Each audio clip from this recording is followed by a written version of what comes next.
السلام عليكم ورحمة الله وبركاته. سلام. ነገ ቀኑ እንደምታውቁት ጁምዓ ነው። የጁምዓ ቀን የሚተገበሩ የሱና አይነቶችን ልንገራችሁ።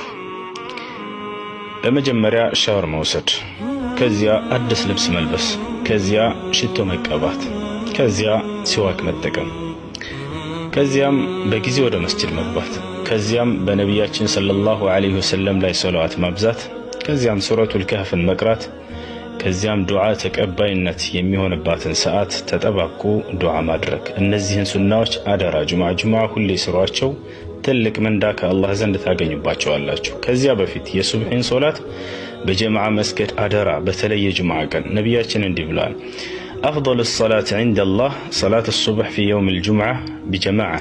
አላህ ዘንድ ከሶላቶች ሁሉ በላጩ የሱብሒ ሶላት በጁምዓ ቀን የሚሰገደው ነው በጀማዓ ብለዋል። አደራ። ሰላም አለይኩም።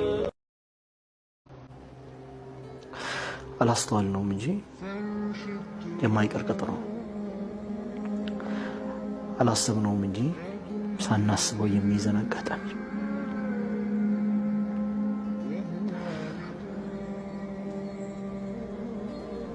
አሊ ብን አቢ ጣሊብ ነፃ ላወጡት ባሪያቸው ያሉትን ብቻ ነበር። ነፃ ያወጡትን ባሪያ ቀብር ሊዘይር ይዘውት ይሄዳል። ኩመይል አሉት፣ እነዚህን የቀብር ሰዎች ጠይቃቸው አሉት።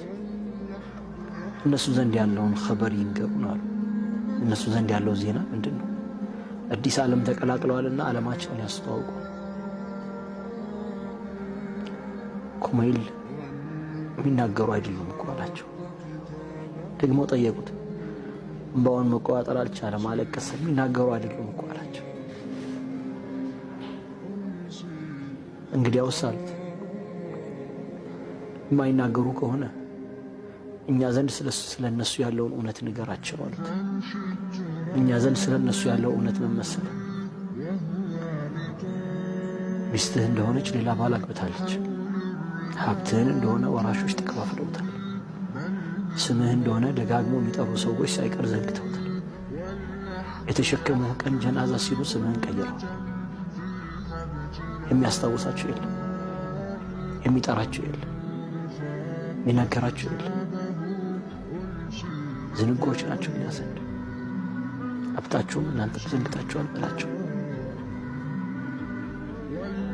ኩመይል አሉት፣ አቤት አላቸው።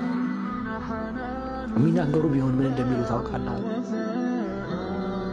የሚሉት ወተዘወዱ ፈኢነ ኸይረ ዛዲ ተቅዋ ፈተቁኒ ያ ኡሊል አልባብ ነበር የሚሉት። እናንተ ሰዎች ሆይ ስንቅን ያዙ፣ ከስንቆች ሁሉ በላጩ አላህን መፍራት ነው። የልብ ባልተቤቶች እንደሆናችሁ አላህን ፍሩ ነበር የሚሉት። ይሄ ነው መልእክቴ።